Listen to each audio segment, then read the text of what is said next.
নমস্কার, দেখছেন ওঙ্কার বাংলায় এক পেশা ভিন্ন নেশা। আমি মেঘা রয়েছি আপনাদের সঙ্গে। আজকে আবার চলে এসেছি একটা বিশেষ এপিসোড নিয়ে, আবার একটা নতুন সপ্তাহান্তে।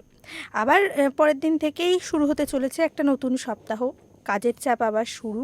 আর সেই ইঁদুর দৌড়ের মাঝখানে নিজের ভালো লাগার কাজকে বাঁচিয়ে রাখতে আর নিজের ভালো লাগার কাজকে বাঁচিয়ে রাখার মধ্যে দিয়ে নিজেকে ভালো রাখতে আবার কিন্তু আজকের এপিসোডটা নিয়ে চলে এসেছি, সেটা দেখতেই হবে। আমাদের এই অনুষ্ঠানে আমাদের সঙ্গে এমন একজন করে অতিথি থাকেন যারা তাদের প্রফেশনাল লাইফটাকে হ্যান্ডেল করার পাশাপাশি তাদের যেটা ভালো লাগার কাজ, তাদের যেটা ভালোবাসার বিষয়, তাদের প্যাশনটাকে বাঁচিয়ে রাখেন, তাদের প্যাশনটাকে চর্চায় রাখেন। আজকেও আমাদের সঙ্গে এরকমই একজন অতিথি আছেন যিনি পেশাগত দিক থেকে মেডিকেল ফিল্ডে থাকলেও তার নেশা ছবি আঁকা থেকে শুরু করে স্কাল্পচার বেশ অনেকখানি এরিয়া জুড়ে। আমাদের আজকের অতিথি শুভঙ্কর গিরিকে আমি ওঙ্কার বাংলার পর্দায় স্বাগত জানাচ্ছি। নমস্কার। নমস্কার। আমি শুরুতেই যে প্রশ্নটা করব, মানে কাজের চাপটা তো প্রচণ্ড বেশি, হ্যাঁ, সেইটাকে সামলে এতখানি টাইম বার করে এতটা প্র্যাকটিস, এবং সেটাও মানে দুর্দান্ত লেভেলের প্রফেশনালিজমের সাথে, ম্যানেজ হয় কি করে? হ্যাঁ, এখানে প্রথমত বলবো যেটা সময়টা কম সত্যি, কিন্তু সেক্ষেত্রে যেটা করতে হয় কাজ থেকে এসেই কিছুটা রেডি হয়ে, এর মধ্যে আমার ক্লাসও থাকে, তো অনলাইন ক্লাস থাকে। সেক্ষেত্রে কাজ থেকে আসার পরেই অন্যান্য যে এগুলো রয়েছে, মানে আঁকা বা সমস্তটা একটা শিডিউল করে নিতে হয় যে আজকে আমি এটা করব, সেটা আমার আগের দিন থেকেই করা থাকে, সেটা করতে হয়। না হলে কিন্তু, কারণ আরও কিছু কাজ আছে বাড়িরও, সেগুলো করতে হয়। সেক্ষেত্রে কি হয়, হ্যাঁ, চাপ তো অবশ্যই থাকে, কারণ সেই শিডিউলটা করাও মেনটেন করাও একটা ব্যাপার। তো সেক্ষেত্রে হয়ে যায় মোটামুটি। অনেক সময় সমস্যা হয়, হয়তো কিছুদিন একটা গ্যাপ থাকে, আবার সেটা শুরু হয়, কিন্তু করতে হয়। আচ্ছা, এই আপনার তো মূলত যে কাজগুলো আমরা দেখেছি সেটা কখনো জল রঙের কাজ, কখনো বেশ ছোটোখাটো স্কাল্পচার, খুব হ্যাঁ, ডিটেলিং নিয়ে কাজ, মানে ভীষণ নিখুঁত কাজ। তো এই প্রফেশনালিজমটা তো একদিনে আসে না, এটা শুরুটা কিভাবে হয়েছিল? শুরুটা অদ্ভুতভাবে, খুব ভালো একটা প্রশ্ন করেছেন। সেটা হচ্ছে আমার ছবি আঁকার শুরু বলতে গেলে 2018 থেকে। তার আগে থেকে ছবি আঁকতাম, কিন্তু 18 থেকে সিরিয়াসভাবে আঁকতে শুরু করেছি।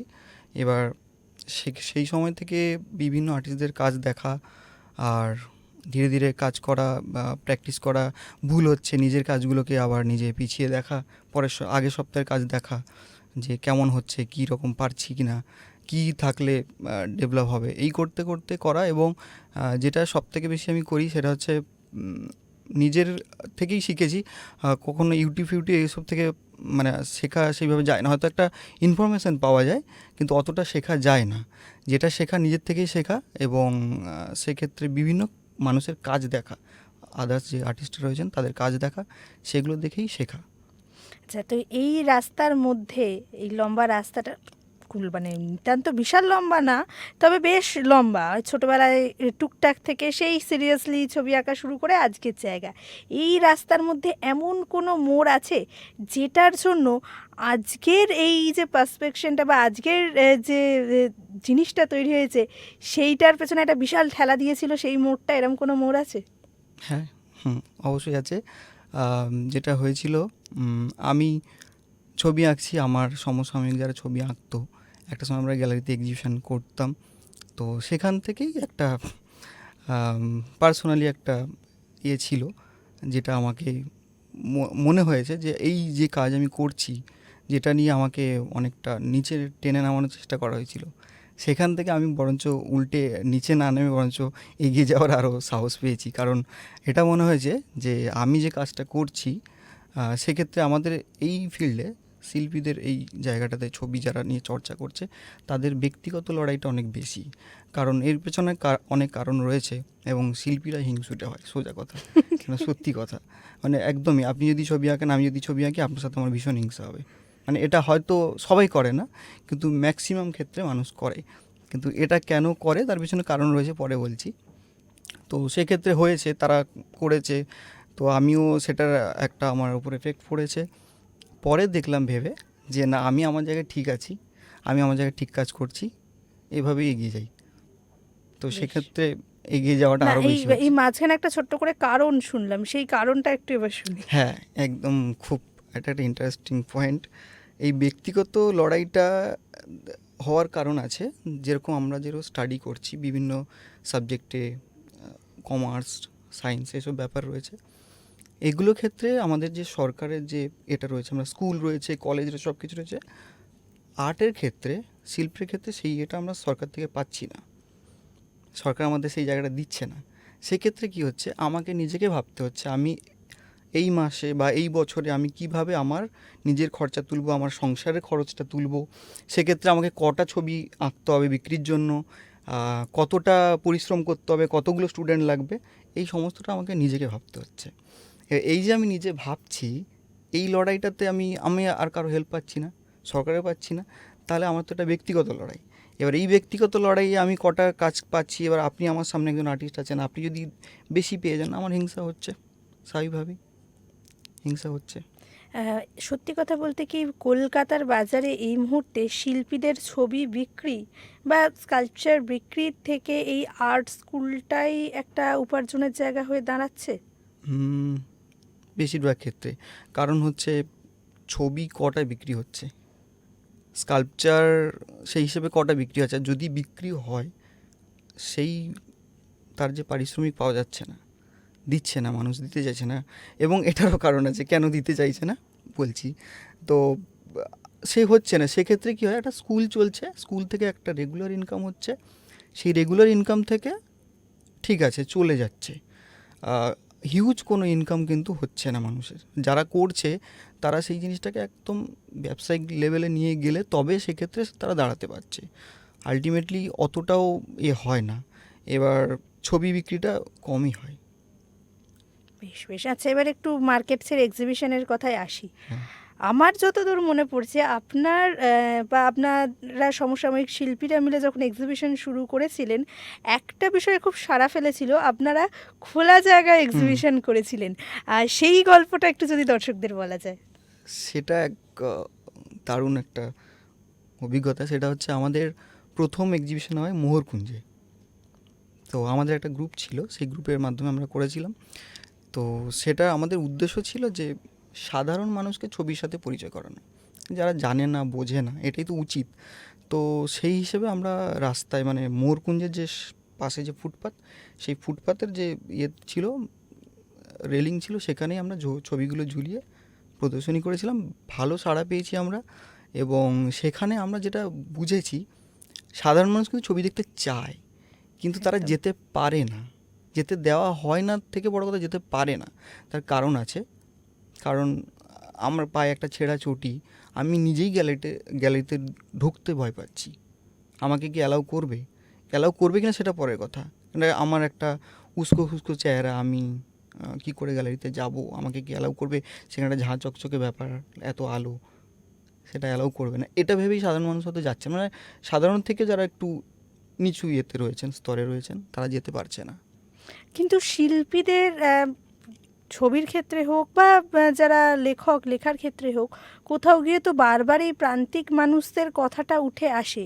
তাহলে যে প্রান্তিক মানুষরা শিল্প থেকে সাহিত্য সব কিছুরই কন্টেন্ট হয়ে উঠছেন আজকের দিনের ভাষায় বলতে গেলে, তাদের সাথে এই যে এতখানি ডিস্টেন্স সেই বিষয়গুলোর, সেটা কি শুধুমাত্র এই ঝাঁ চকচকে আর উস্কো খুস্কো এই দুটো সমস্যার জন্য, নাকি আরও কিছু সমস্যা না, আছে? আরও কিছু সমস্যা রয়েছে।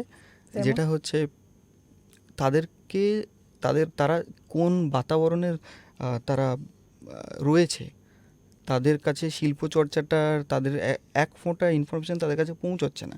ছবিটা কী, শিল্পটা কী, এটা তাদের কাছে পৌঁছচ্ছে না। তারা এটা শুনলে অবাক হবেন, অনেকে ছবি আঁকা কথাটা উল্লেখ করে না, বলে ছবি লেখা। গান গাওয়াটাকে গান করা বলা যায়, কিন্তু অন্য কিছু তো বলা যায় না। কিন্তু অনেকে ছবি আঁকা কথাটাই বলেন না, বলেন ছবি লেখা। বা এমনও ছবি কথা উল্লেখ করেন, বলে লিখছে। তো তাদের কাছে সেই সাধারণ একটা নেই যে কি বলা যায়, কি বলতে হয়। তো সেটা তার দোষ নয়। একদম। সে কোন জায়গা থেকে মানে রয়েছে, কোন জায়গা থেকে উঠছে সেটার একটা ব্যাপার। তাদের কাছে সেই চিন্তাধারাটা নেই। আজকে যদি একটা কলেজে বা একটা স্কুলে যদি অন্যান্য সাবজেক্ট যেগুলো রয়েছে সেখান থেকে তারা জানতে পারছে যে আমার ছেলে মেয়ে এই সাবজেক্টে পড়াশোনা করলে, অনার্স করলে বা কিছু করলে তারপরে একটা চাকরি পেলেও পেতে পারে, কিন্তু তারা জানে যে ছবি এঁকে কিছু হবে না, তাই তারা বলছে এখানে বাবা মায়ের কোনো দোষ নেই। অনেকেই বলেন যে আমার বাবা মা আমাকে এইটা করতে দেননি বা এটা করতে দিচ্ছেন না, কিন্তু বাবা মায়ের কোনো দোষ এখানে নেই। কারণ বাবা মা তো দেখছেন, তারা তো সন্তানের ভালোই চান, তারা দেখছেন এই ফিল্ডে কিছু নেই, তাহলে কেন তারা সেখানে এগোতে দেবেন?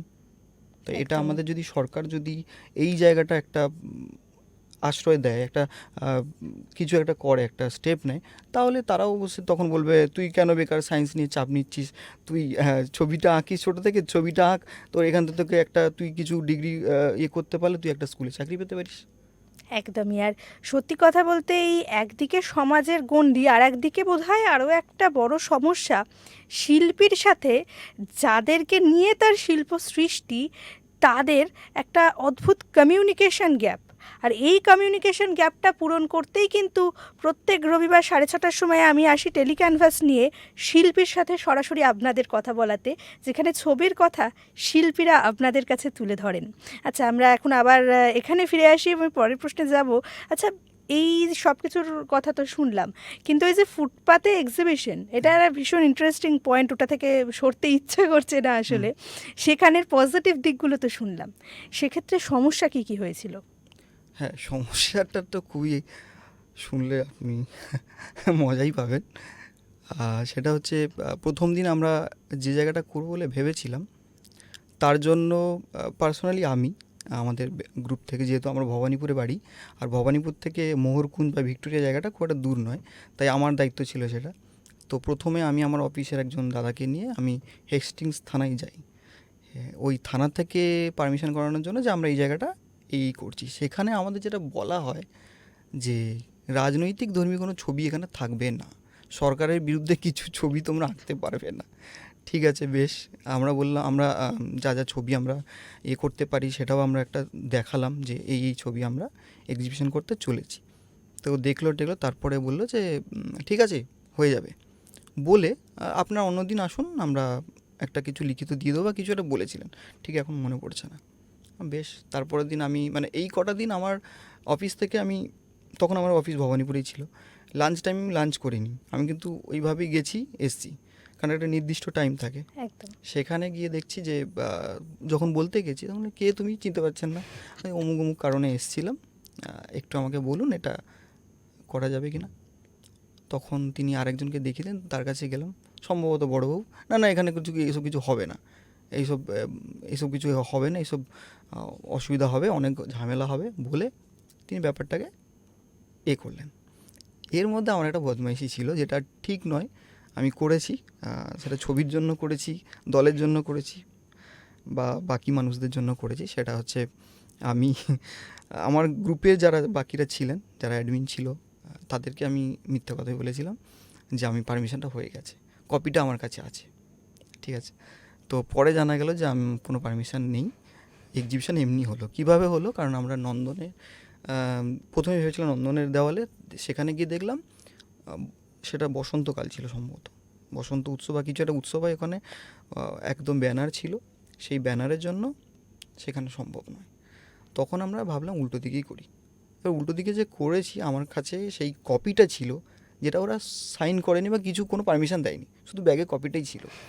এবার আমরা এক্সিবিশন করেছি, করার পরে যখন সব কিছু সব হয়ে গেল, দুদিনের ছিল, দুদিন পরে জানা গেল যে কথাটা আমি মিথ্যে বলেছিলাম।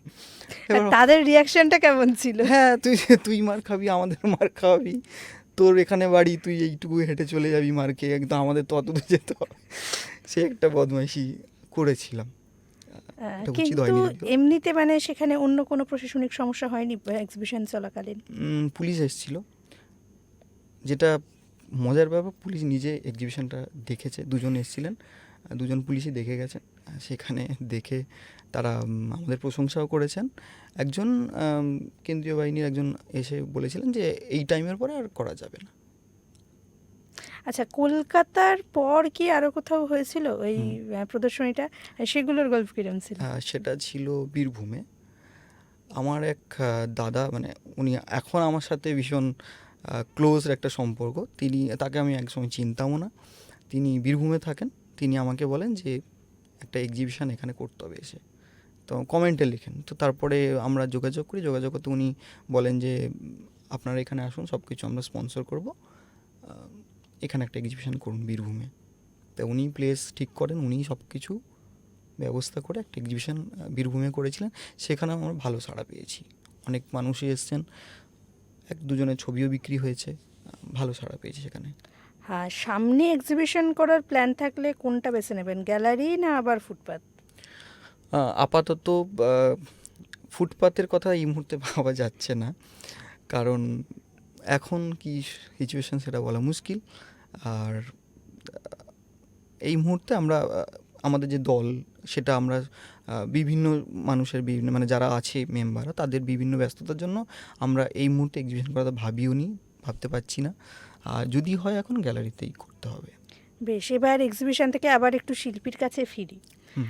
আপনার দুটো কাজ খুব বেশি চোখে পড়ে, এক হচ্ছে ওয়াটার কালার, আর একটা হচ্ছে বেশ মিনিয়েচারের ওপর, মানে একদম ছোট ছোট কিছু স্কাল্পচার, কিন্তু প্রচণ্ড ডিটেলিংয়ে।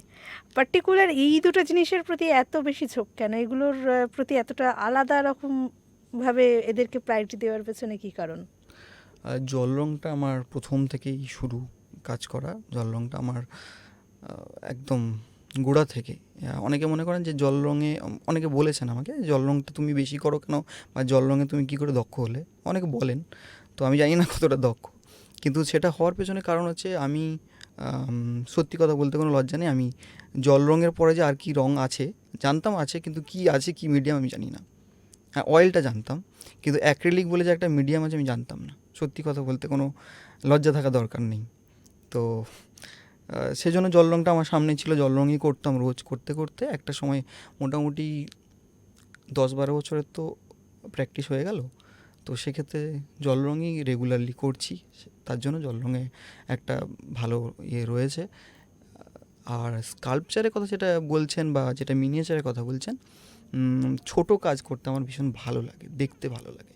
বড় কাজ তো অবশ্যই ভালো লাগে, বড় কাজ একটা লার্জ স্কেল একটা কাজ একটা আলাদা ফিল দেয়, কিন্তু ছোট কাজের মধ্যে একটা আনন্দ রয়েছে, ছোট জিনিস দেখতে বেশি ভালো লাগে, ছোট জিনিস। যেমন মিনিয়েচার ট্যাক্সির সঙ্গে হরিদার চায়ের দোকান। হ্যাঁ, এটা রিসেন্ট একটা কাজ, একজন অর্ডার দিয়েছিলেন, সেটা তার জন্য করা হয়েছিল। আরও কাজ এর আগেও করেছি, একটা বীরভূমে যে দাদা এক্সিবিশন করেছিলেন তার একটা প্রজেক্টের কাজ করেছে, ওটা মিনিয়েচার ছিল। সেটা যদি আমি সেইভাবে রিলিজ করিনি, মানে পোস্ট করিনি আমি, সেটা তাদের প্রজেক্টের কাজ ছিল। তো এমনি বাড়িতে ছোটোখাটো মূর্তি বানাই, আমার বাড়িতে কালী পুজো হয়, সেখানে প্রতি বছর মূর্তিটা আমি বানাই। তো ছোট জিনিসের প্রতি একটা ভালো ইয়ে রয়েছে, দেখতে ভালো লাগে, ইন্টারেস্টিং। তাছাড়া যেটা হয় ডিটেলে দেখে কাজ করতে বেশি ভালো লাগে। বড় স্কেলে কাজ করাটাও ঠিক আছে, কিন্তু ছোট জিনিসের মধ্যে একটা আনন্দ থাকে। একদমই। হ্যাঁ, আড্ডাটা বেশ ভালো মতো জমে উঠেছে, এবং আড্ডাটা এমন দিকে যাচ্ছে যেটা শেষ করতে একেবারেই মন চাইছে না।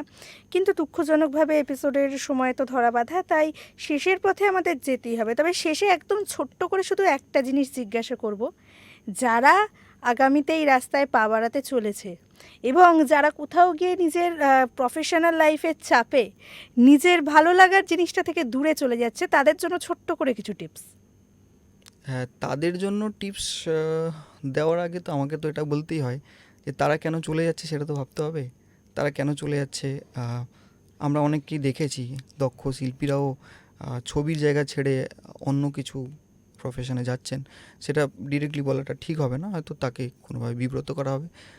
তারা যাচ্ছেন, কেন যাচ্ছেন, কারণ এই জায়গাটাতে মানে শিল্পীর বেঁচে থাকার জন্য, আসল কথা হচ্ছে খেয়ে বেঁচে থাকলে তবে তো আমি একটা জায়গায় করতে পারবো। একদম সব কিছুর একটা বেশি ভালো নয়, মানে অভাব ঠিক আছে, অভাব শিল্পীকে ম্যাচিওর করে, পরিণত করে, ঠিক আছে, কিন্তু অতিরিক্ত অভাব সেটা ঠিক নয়। সব কিছু অতিরিক্ত ভালো নয়।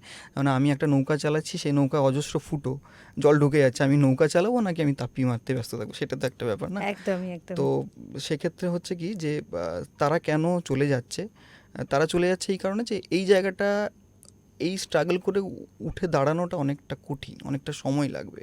তাছাড়া দাঁড়াতেই পারি, কিন্তু উঠলাম কিন্তু তারপর কিছু হলো না, আমি কিছু করতে পারলাম না। কারণ সবাই কিন্তু মার্কেটিং করতে পারে না, ছবি এঁকে প্রচারটা সবাই করতে পারে না।